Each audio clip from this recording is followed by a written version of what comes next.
continuidade a esse projeto que é organizado, proposto aqui pelos estudantes de filosofia do CAFIL, né? Me chamaram para falar e eu propus como tema uma fala que vai se chamar, é bem curta, né? A ideia é a gente falar só apenas um pouco e começar uma discussão, né? Eu dei como título A Universidade é uma Ilha, né? Como diz uma colega do departamento, né? A história tem sempre dois lados, né? Eu vou usar o caso da filosofia, mas eu acho que ele vale para toda universidade, né? Tá, aqui. Ok, perfeito. Né? Então,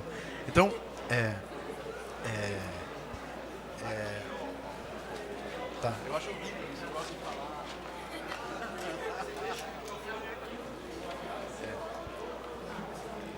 Então, a universidade hoje, como em outras épocas, né, da história brasileira, foi e está sob ataque.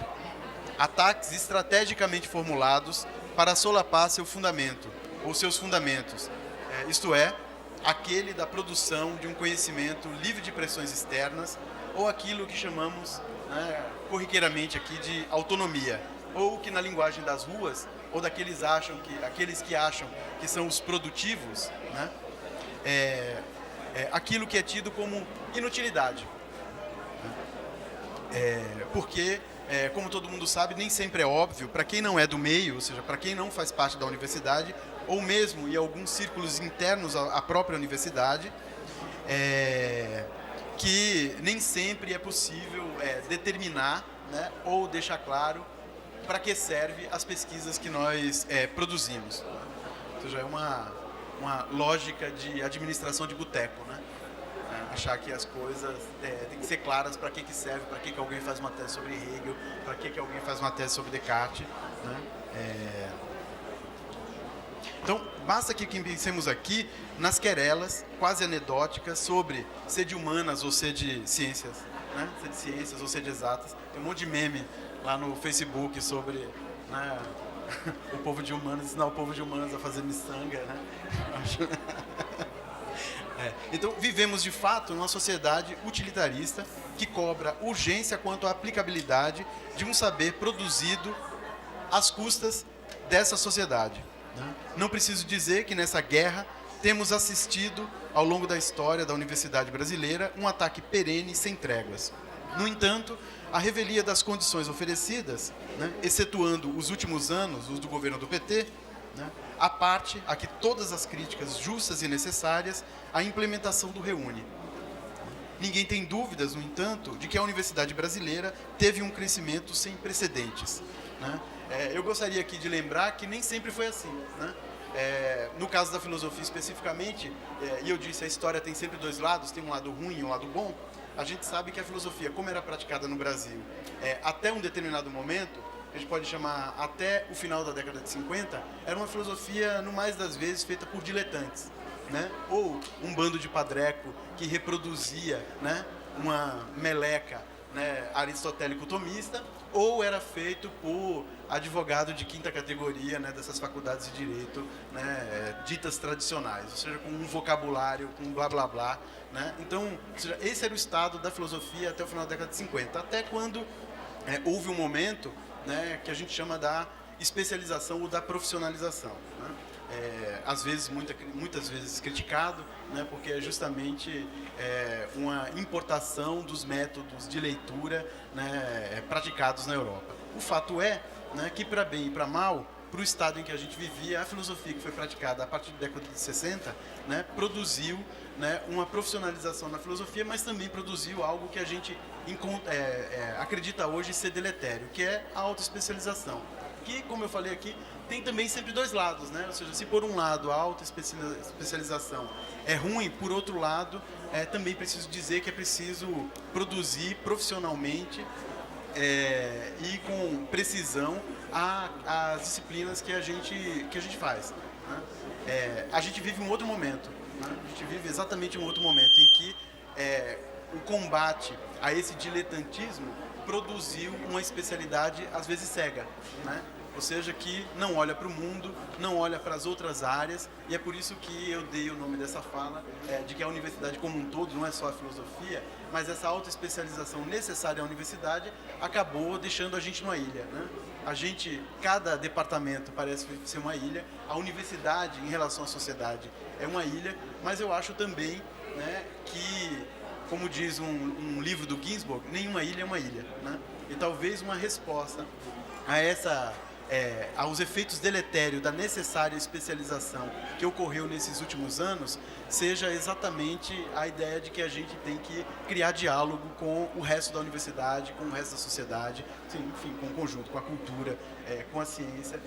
E como eu falei aqui no início, né, o melhor a fazer em momentos de crise, que não é o primeiro, não vai ser o último, né, e as crises e aos ataques a gente está acostumado, a melhor coisa a fazer nesse momento é resistir, né?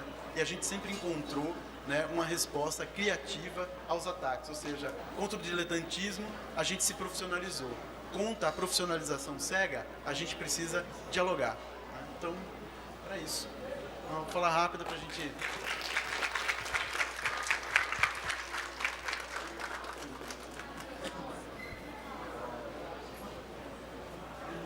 Eu ia contar todo o blá blá blá da história da filosofia no Brasil, né? Mas eu acho que tem 2 livros que vocês podem ler depois. Um é o livro da professora Marilena Chauí, escrito sobre a universidade, né, em que ela junta uma série de artigos que vem desde a década de 60 até os últimos anos, ou seja, ela consegue acompanhar com a clareza que ele é peculiar, né, o processo de desmonte, né, e esse processo de neoliberalização das nossas universidades, tecnicização, né, a tentativa sempre de colocar a universidade a serviço do mercado, ou seja, destruir a sua autonomia.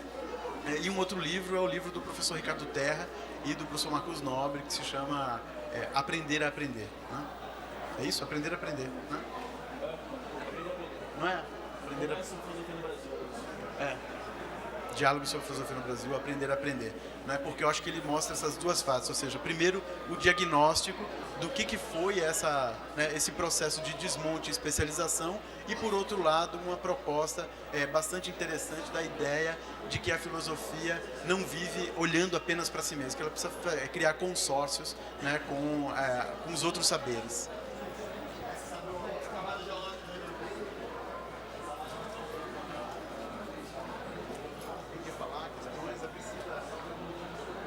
Debate isso aí há bastante tempo nos cursos. Não, só ia falar que, nossa, olha a diferença. Que a meleca aristotélica tomista achei legal. Assim, vou colocar no meu curso, época da meleca aristotélica. É um pouco isso mesmo, né? Mas essa questão assim do diálogo com as outras áreas e com a sociedade, enfim, que eu acho que a universidade tem uma certa dificuldade de fazer, né? Eu acho. Precisa ser feito exatamente porque a gente está nessa situação, enfim. Mas eu estava pensando um pouco aqui, assim, pensando meio por alto, quando transformaram todas as especialidades universitárias também, todas as especializações, necessariamente em licenciaturas, a gente também apontou, vamos dizer assim, para o bem e para o mal, para uma espécie de utilitarização da filosofia. Porque agora a grande questão que a gente está vendo na reforma da licenciatura é que a gente tem que formar pessoas que sabem filosofia um pouquinho, mas que são muito mais professores. Então, quer dizer, a gente perde um pouco também, novamente, esse espaço da especialização, né, enfim, que é fundamental, né, porque para a área, porque senão a área não se desenvolve, a gente volta atrás, né? Então a gente pode perder aquilo que a gente ganhou, tendo perdido muito também, né, que a gente ganhou em especialização, exatamente por esse discurso que vem um pouco com o reúne, né? Enfim, não sei o que vocês acham sobre isso, né? Embora eu não tenha nada contra a licenciatura, mas eu acho que é uma forma de utilitarismo, né? Para que serve filosofia? Serve para dar aula, né? Enfim, em certo sentido, né? Enfim.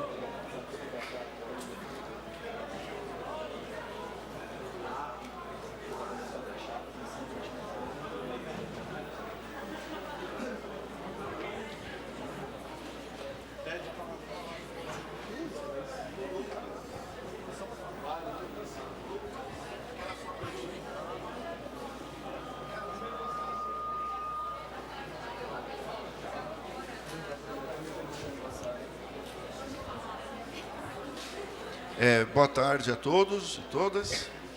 Eu queria perguntar ao professor Alex se é possível a gente pensar uma dimensão pública, formadora do aluno de filosofia, neste modo novo que entra em cena na relação com os textos, que não é a meleca aristotélica temista, mas seja o acompanhamento do movimento interno das ideias, apropriado por uma imaginação criadora do aluno no diálogo com o texto. Será possível, então, a gente reverter o relógio da história na construção de uma outra hegemonia, a formação de um público que seja pensante, que argumenta e seja relevante nas escolas, sobretudo no ensino médio? Bem, em primeiro lugar, eu acho que as coisas não são assim pão, queijo, né? A gente fala de uma autoespecialização na década de 70 e 80, sobretudo, mas a gente também não pode esquecer de um momento que foi um momento de resistência e da importância da filosofia, do crescimento da filosofia exatamente nesse momento. Eu acho que a gente vive um momento parecido em que a especialização já alcançou um certo nível e eu não sei, sobre essa relação entre a leitura técnica, né, filológica e a leitura criativa, né, eu lembro sempre um autor que é o meu autor de cabeceira, que é o Maquiavel, né, numa carta ao Francesco Vettori, né, quando ele fala sobre as leituras, o que ele lê, ele fala assim, o que eu leio durante o dia no meu retiro, né, no exílio, na verdade, quando ele perde as suas prerrogativas, o seu emprego, e se põe a escrever O Príncipe. E ele diz, né, que durante o dia, em primeiro lugar, ele leu Dante, né, e outros poetas menores. Ele fala assim, leio, eu acho que ele está citando o Ovídio, que é sobre a arte de amar. Ele fala assim, leio o livro, penso nos amores do poeta e penso nos meus amores. Então, essa atitude do Maquiavel, de que a nossa relação com o texto é sempre pensando os problemas próprios, né, daquele texto, mas sempre, de certa forma, redimensionando ele nos problemas que nos toca, né, é sempre o trabalho da filosofia, né? Ou seja, o trabalho da leitura técnica e rigorosa, ela é uma parte do trabalho. Acho que ninguém nunca teve dúvida disso. Talvez em certos momentos, né, por falta de especialização e de rigor, se acentuou essa parte e essa parte foi necessária, né? Mas eu poderia dar 1000 exemplos, né, de altos especialistas brasileiros que sempre filosofou, né, com os textos clássicos de filosofia, ou seja, nunca pensou que os problemas daquele texto se alienou nos problemas daqueles autores, mas ao contrário, leu os problemas daqueles autores exatamente porque aqueles problemas tocavam os problemas do presente, né? Não sei se eu respondi. Eu acho que no segundo grau, na universidade, na fila do banco, a filosofia pode ser útil sempre assim, né?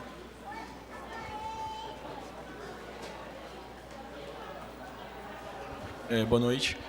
Alex, nesse livro do Marcos Nobre e do Ricardo Terra que você mencionou, Aprender a Aprender Filosofia, eles fazem meio que o histórico da profissionalização da filosofia no Brasil, e aí começa na década de 30, com a fundação da USP, você tem cursos universitários de filosofia, depois funda uma pós-graduação, começa algumas traduções, aí na ditadura você tem o lançamento da coleção Os Pensadores, e aí começa a ter um chão comum, né, de textos traduzidos, então tem um público lendo o mesmo texto. Pouco depois não, final da ditadura, vem a criação da Ampof e logo depois, mais 20 anos, chega o governo Lula, cria o Reúne e você começa a ter os cursos de licenciatura. E aí dá a filosofia nas universidades dá simplesmente um boom, né? Aqui no UNB, há 5 anos atrás, entravam 25 alunos por semestre, hoje entram 80. Isso não é só aqui no UNB, no Brasil inteiro. Quem foi no UNEFIL, conhece o pessoal, sabe que a maior parte dos cursos de filosofia hoje são novos, tem 5, 6 anos, e foram pensados na esteira do Reúne para formar licenciados nessa ideia de, enfim, dar aula no ensino médio. E aí agora a gente vê, semana passada, essa MP do ensino médio, parece que está caminhando aí para retirarem a filosofia do ensino médio, e a gente talvez tenha que repensar agora o que vai ser um departamento de filosofia, ou a tendência é que os departamentos passem a se esvaziar de novo. O que você acha que é o próximo passo aí nessa... Eu acho que você descreveu muito bem a primeira parte, que é o texto do professor Ricardo, do professor Marcos Nobre, que é contar essa história, né, da especialização. Repito mais uma vez, a história tem sempre dois lados. Se hoje ela tem efeitos deletérios, ela foi extremamente necessária, né? Mas ele também aponta para um uso, entre aspas, aqui, o que a gente tem que fazer depois de formados, né? Porque vocês já ouviu, né, esse blá blá blá que a Priscila, o Tadeu sempre repete, né, da formação. A gente começa lá na década de 30, o que é a formação. Eu acho muito interessante a posição dos dois, porque ele fala assim, bem, né, parece que a gente já se formou, né? Então, o que fazer agora, né, com essa formação? E eu acho que a saída da ideia da filosofia como consórcio, né, ou seja, que agora a gente tem que sair de si, né, para conversar com os outros, é o segundo passo dessa tarefa, né? Então, a gente tem que discutir com a ciência, discutir com as artes, discutir... E o momento é propício, né? O momento é propício.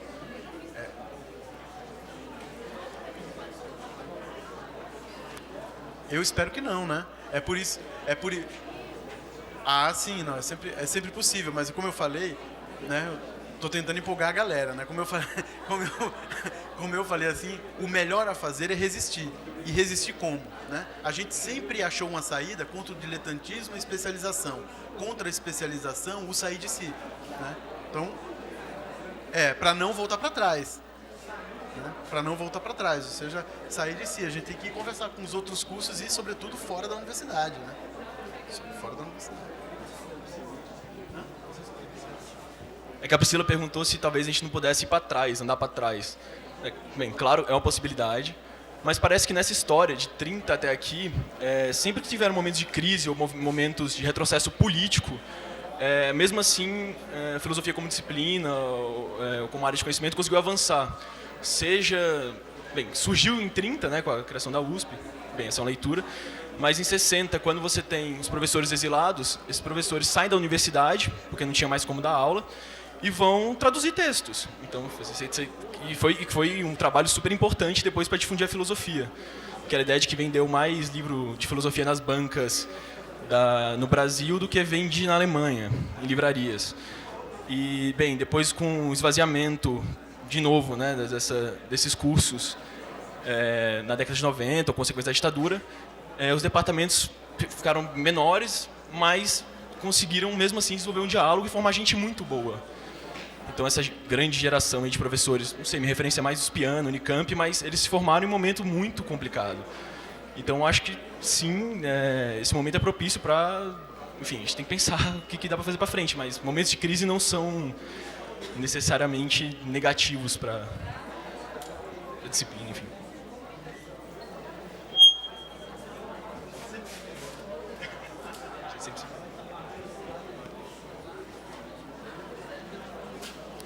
Bom, a questão era um pouco assim, é que eu acho isso que a gente tem isso muito consolidado, né, na filosofia. Eu acho que eu falo às vezes para vocês, né, a filosofia, diferente de outras áreas, ela tem esse chão muito firme, enfim. Mas eu fico com medo de perder isso, assim, enfim, de perder esse chão, como um trabalho que parece que já está feito e que vai ser colonizado por outras questões, como as questões que estão vindo aí, enfim, da pedagogia, etc. E a gente, dando esse trabalho por feito, perca esse trabalho, entende? Assim? Então, uma questão um pouco que eu acho, para falar para vocês, quando vocês vão num curso, assim, quando tem um curso, que todo mundo fica falando, mas para que estudar Descartes de novo? É porque você não vai...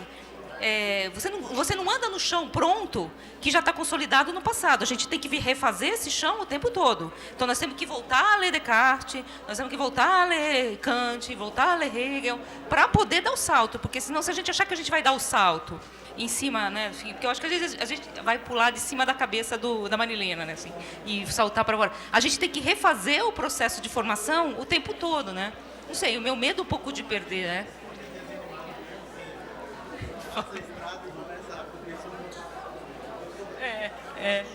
Você corre sobre o abismo, assim. Enfim, porque às vezes eu acho que a gente tá tudo pronto, então tá dado, né? E agora nós vamos, então, para o próximo passo, que eu acho que é um discurso, inclusive, que as pessoas têm. Não sei se vocês ouvem muito isso. Não, mas agora a gente tem que pensar. Mas sim, eu acho que sim.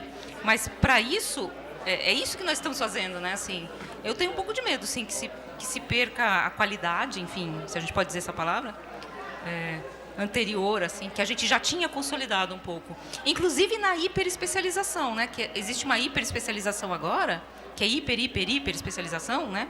E a Ampof virou uma coisa meio castelo de caras, não ficou assim? E aí, assim, enfim, de a gente se perder para os dois lados, né? Não sei, mas aí só para lembrar que a gente tem um trabalho a fazer, né? Sempre. Eu acho que é isso, né? O tempo é propício, né? A gente tem que aproveitar a situação, já que ela está dada, né? Para fazer a filosofia chegar a outros lugares. Talvez, como eu falei, isso é propício para nos desmobilizar.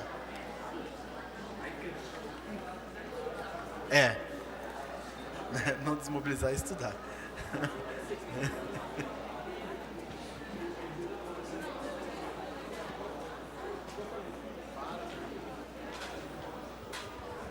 Boa noite. Queria primeiro parabenizar o CAFIL, os professores que estão aqui, né? Que acho que é muito importante, está faltando muito isso na universidade, né? E minha pergunta vai um pouco nesse sentido. Eu não sou da área, eu sou estudante de engenharia e achei muito interessante essa coisa da universidade é uma ilha, né? Essa temática. E eu nunca refleti, nunca li a respeito especificamente sobre esse tema, mas eu acho que eu tenho vivido isso na prática. Eu estou na universidade desde 2012 e eu acho que, refletindo, acho que parece até um pouco um arquipélago, assim, né? Acho que a gente tem várias ilhas, né? Cada um está na sua ilha, né? Sim. E essa é a questão, assim. Eu vejo poucas oportunidades que a gente tem de conectar os conhecimentos. Muitos departamentos estão isolados e preferem se isolar, não sei, por um temor maior que às vezes essa conexão pode não ser boa, às vezes para quem possa ser atingido por ela. E na nossa área mais técnica, né, eu vejo que tem um receio maior. E eu esperava, quando eu estava no ensino médio, acessar a universidade, ter um conhecimento mais, até mesmo pelo conceito da universidade, né, e não uma politécnica, né, por assim dizer, a gente ter um espaço mais amplo de discussão, né. Eu queria fazer uma pergunta, não sei se ela pode ser respondida, né? Mas como a filosofia e o espaço de debate da filosofia, que eu acho que é muito amplo, pode tentar fazer essa conexão e discutir com os setores, até mesmo porque esse isolamento, eu acho que muitas vezes favorece um pensamento ideológico imposto, né? Que às vezes a gente engole e não reflete. Por não refletir, a gente passa a meio que se incorporar, né, ao pensamento da maioria, que muitas vezes não encaixa na nossa realidade, como profissional, depois de sair da universidade, ou como cidadão, ou até mesmo como estudante. Acho que isso é pouco refletido. Qual o espaço ou qual sei lá, o desafio, por assim dizer, que a questão da reflexão filosófica pode contribuir no nosso meio aqui universitário. Obrigado. Eu acho que a filosofia tem uma vantagem porque a gente não tem objeto. Então, exatamente o nosso papel é conversar com os outros, porque diferente dos outros, que tem um objeto muito preciso, muito determinado, né, a gente, por não ter, tem que transformar aquilo que é objeto dos outros num assunto de conversa. Né? É assim com a política, é assim com as artes, é assim com a ciência, é assim com a religião, né? É assim com a própria filosofia, né? E assim por diante. Então, eu acho que é esse o nosso lugar dentro da universidade, né? Que muitas vezes a gente negligenciou, talvez por uma ideia um pouco pervertida, né? De achar que a gente é uma ciência, né? E a gente não é, né? Então, não sei, eu acho que a iniciativa aqui, né, não é a primeira vez que a gente tenta, né? A gente vem tentando ocupar esse espaço dentro da universidade justamente porque a gente acha que o nosso lugar dentro da universidade é esse de provocar o debate com os outros, com a engenharia, com a medicina, com a psicanálise, com o cinema, com a história, com a própria filosofia. Então, é isso. Não sei se eu respondi.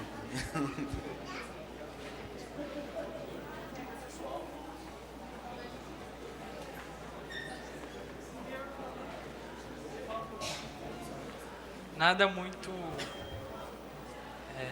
sei lá, talvez uma fala meio vazia até, mas pegando essa ideia do talvez um engessamento da universidade posterior, o engessamento das disciplinas nesse sentido, posterior a essa especialização, né, talvez por esse motivo que o Alex falou, que seria diletantes, né, que olhariam só da sua área para a sua área, do seu umbigo mesmo nesse sentido.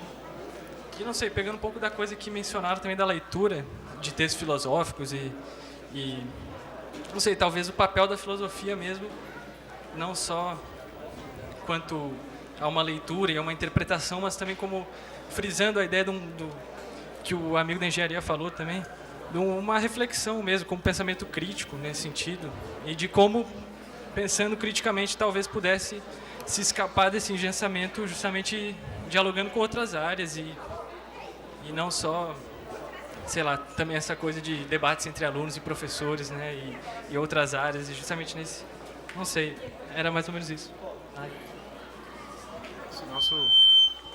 Nossa vocação é cutucar, né? E depende, não precisa ser uma pergunta e resposta minha, viu, gente? Vocês podem vir e falar, simplesmente.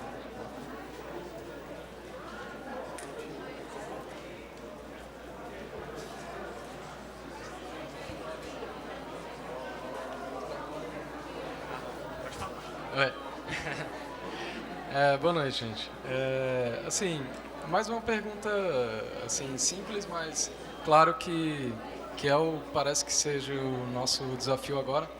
Que perspectivas institucionais a gente tem hoje, sabe, ainda em aberto, porque parece que a gente está encaminhando para um fechamento, né, em todos os sentidos, em todos os setores, em todos os níveis, vamos dizer assim, da educação, desde a educação de base até a superior e também até a pós-graduação.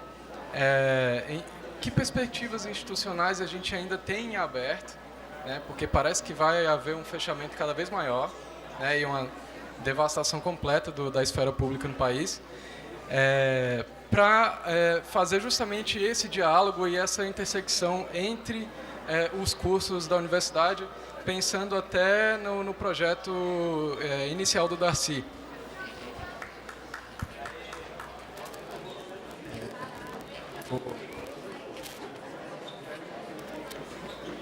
Um velho professor dizia que os engenheiros só podem fazer engenharia, né? Os médicos só podem ser médicos. O bom da filosofia é que a gente pode ser frentista, motorista de ônibus. A gente tem uma gama de trabalho. Não, brincadeira.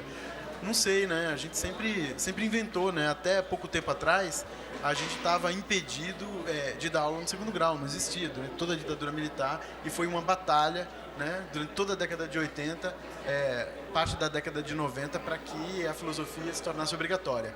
Agora querem tirar, né? Enfim, as pessoas faziam outras coisas, traduziam, né? Ou seja, tem uma possibilidade de trabalho que é imensa na filosofia. Eu conheço gente que fez filosofia e foi fazer muitas coisas, foi ser editor, né? Foi ser cinema, teatro, né? Ou seja, tem sempre lugar. Não sei o que vai acontecer, nem sei se vai acontecer o que a gente está prevendo que vai acontecer, né? A gente tem que debater, tem que resistir, né? Tem que lutar pelo nosso espaço, né? Isso não sei, eu sei que é sempre angustiante, né? Eu, quando estava fazendo o doutorado, não existia vaga nas universidades, era o tempo do Fernando Henrique. Eu já tinha desistido. Achava que eu ia fazer qualquer outra coisa da vida. De repente, né, abriu-se oportunidades. Eu acho por isso que não pode parar, né? Não sabe. Se a gente parar de brigar, né? Por isso que eu falei, o melhor que a gente sabe fazer é resistir. A gente sempre fez isso, né? Foi em poucos momentos da história que a gente teve, né, 8, 9 anos, 10 anos, em que tinha possibilidades, em que abriram cursos, em que tinham vagas nas escolas, que tinha vaga nas universidades, né? Talvez isso pare por um tempo, né? Talvez surja outras oportunidades, mas se a gente ficar calado, certamente vai desaparecer.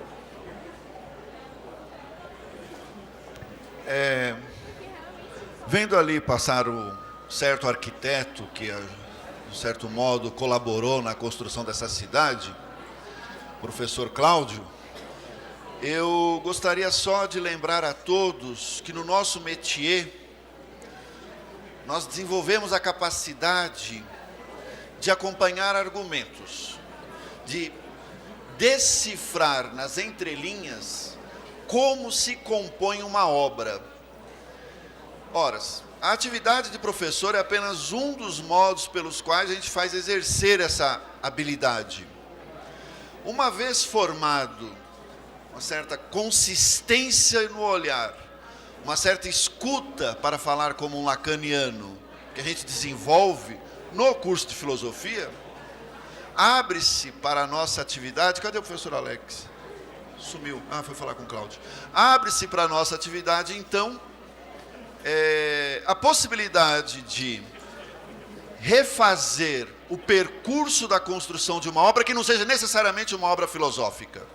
Pode ser o desenho de uma cidade, pode ser a escrita de um romance, pode ser uma obra de um diretor de uma obra cinematográfica.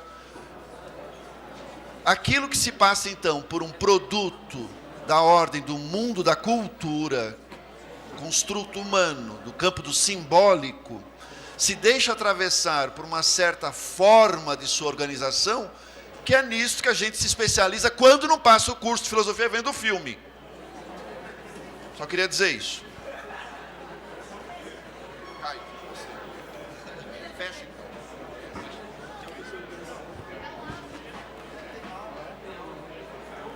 Última fala, a gente encerra.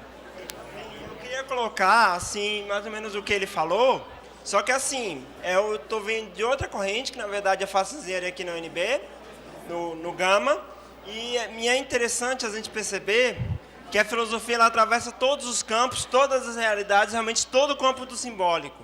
Essa semana a gente estava numa aula, e quando sem nem para quê, começaram a discutir qual que é o conceito do que e do como. Isso para mim é um conceito eminentemente filosófico. Isso é um debate fluindo no campo das engenharias. E me foi muito proveitoso ter percebido isso. E depois eu perguntava para o professor, assim, de certa forma estranheza, ele dizendo, não, é essencial para a formação do engenheiro. Se isso é essencial para a formação do engenheiro, que muitas vezes despreza isso, imagine para as outras carreiras.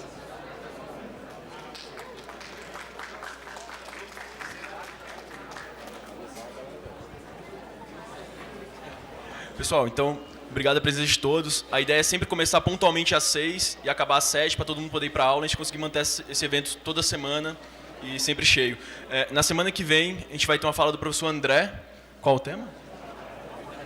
A novidade da velha política. Então, todos convidados já semana que vem às 18, aqui nesse mesmo lugar. Hoje a gente focou um pouco o debate na filosofia, mas a ideia do fórum é debater temas diversos, com áreas diversas. Inclusive, está aberto para quem quiser falar, quem quiser apresentar, procura a gente organiza um dia. E o horizonte de discussão, talvez que eu possa falar melhor, mas é debater pautas antissistêmicas. O que vem a ser pautas antissistêmicas? Debater precariado, debater o direito à cidade, democratização da mídia, democratização do judiciário. Enfim, assuntos nessa linha nos interessam. Se conhecerem pessoas